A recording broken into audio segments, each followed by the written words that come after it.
నమస్తే నేను మీ కుప్ప పద్మిని ఇన్నాళ్ళు మీ సపోర్ట్ ని నాకు అందిస్తూ మీ ప్రేమని నాకు అందిస్తున్న ప్రతి ఒక్కరికి కృతజ్ఞతలు ఇప్పుడు చూడబోతున్న ఈ వీడియో కూడా ఖచ్చితంగా మీకు ఉపయోగపడుతుంది లైక్ షేర్ అండ్ సబ్స్క్రైబ్ చేసి మీ ఇష్టాన్ని అలాగే మీ సపోర్ట్ ని నాకు అందించండి అలాగే ఈ వీడియో పట్ల మీ అభిప్రాయాన్ని కామెంట్ సెక్షన్ లో కామెంట్ చేసి నాకు తెలియజేయండి నమస్తే నమస్కారం శుభోదయం కార్యక్రమానికి స్వాగతం ఈ రోజు 29వ తారీఖు నవంబర్ నెల 2024వ సంవత్సరం శుక్రవారం శ్రీ క్రోధినామ సంవత్సరం దక్షిణాయనం శరత్ ఋతువు అనురాధ కార్తె ఈ రోజు కార్తీక మాస బహుళపక్ష త్రయోదశి తిథి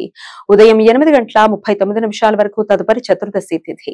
స్వాతి నక్షత్రం పగలు 10:18 వరకు తదుపరి విశాఖ నక్షత్రం శోభన యోగం సాయంత్రం 4:34 వరకు తదుపరి అతిగండ యోగం వాణిజ్యకరణం ఉదయం 8:39 వరకు భద్ర అంటే విష్టికరణం రాత్రి 9:38 వరకు తదుపరి శకునికరణం ఉంటాయి సూర్యుడు వృశ్చిక రాశిలో అనురాధ నక్షత్రంలో సంచరిస్తున్నాడు చంద్రుడు తులారాశి రాత్రి తెల్లవారుజామున 6:03 వరకు తదుపరి వృశ్చిక రాశిలో సంచరిస్తాడు నక్షత్ర వర్జం సాయంత్రం 4:26 నుండి 6:11 వరకు అమృతకాలం రాత్రి 2:56 నుండి 4:42 వరకు హైదరాబాద్ ప్రాంతం వారికి సూర్యోదయం ఉదయం 6:29 సూర్యాస్తమయం సాయంత్రం 5:40 చంద్రోదయం రాత్రి 5:31 చంద్రాస్తమయం సాయంత్రం 4:09 అభిజిత్ ముహూర్తం ఉదయం 11:42 నుండి 12:27 వరకు